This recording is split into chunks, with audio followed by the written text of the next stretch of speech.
नमस्कार विद्यार्थी मित्रांनो, तर आपण बघत आहोत फार फार महत्त्वाचं बेरीज, वजाबाकी, गुणाकार आणि भागाकार याच्यावरील क्रिया आपण हे पाहत आहोत. ही फार फार महत्त्वाचं आहे, म्हणून याच्याकडे चांगलं लक्ष द्या, काळजीपूर्वक पहा आणि नंतर तुम्ही स्वतः असं घेऊन पुन्हा तुम्ही करा.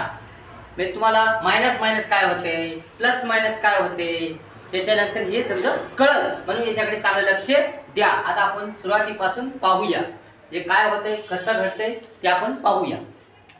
बघा आता इथं आहे 81 प्लस 8, 81 प्लस 8 म्हणजे 81 मधून आपल्याला 8 काय करायचे, मायनस.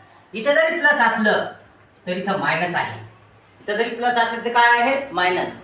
म्हणून याचे काय होते, सबट्रॅक्शन होते, मायनस होते. म्हणून 81 मधून 8 गेली, 81 मधून 8 गेली, 81 मधून 8 गेली. इथला कॅरी तर घेतला, 11 झाले, 11 मधून 8 गेले 3, 11 मधून 8 गेले 3, इथे राहिले 7 म्हणजे किती, 73. आता इथं 95 मधून आपल्याला 77 काय करायचे, मायनस करायचे.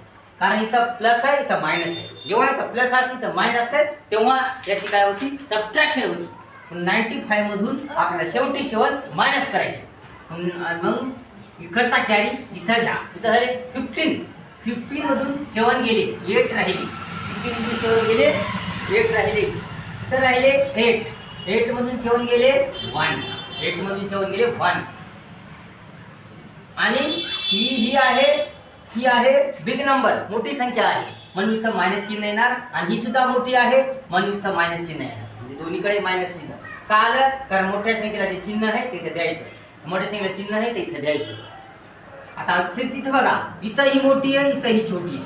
मग इथं काय करायचं, इथं आता या इकडचा असं करू, याची आणि याची तुलना करू. म्हणजे या 6 मधून 6 गेले 0 आणि या 6 मधून हे 1 गेला, किती राहिले 5. म्हणजे या 6 मधून 6 गेले 0 आणि या 6 मधून 1 गेला 5. आणि इथं ही मोठी संख्या आहे, ही लहान आहे, मग इथं मायनस चिन्ह येणार नाही, मायनस येणार नाही, म्हणून हे असं. आता इथं बघा, इथं काय, हे मायनस आहे, दोन्हीकडे मायनस आहे. मग इथं काय होणार, इथं ॲडिशन होते. मायनस मायनस काय होतात, प्लस होतात. आणि मायनस मायनस प्लस होऊन त्याला मायनस साईन येतं. मग 81 किती होतात, 1 1 2 8 8 16 म्हणजे 162.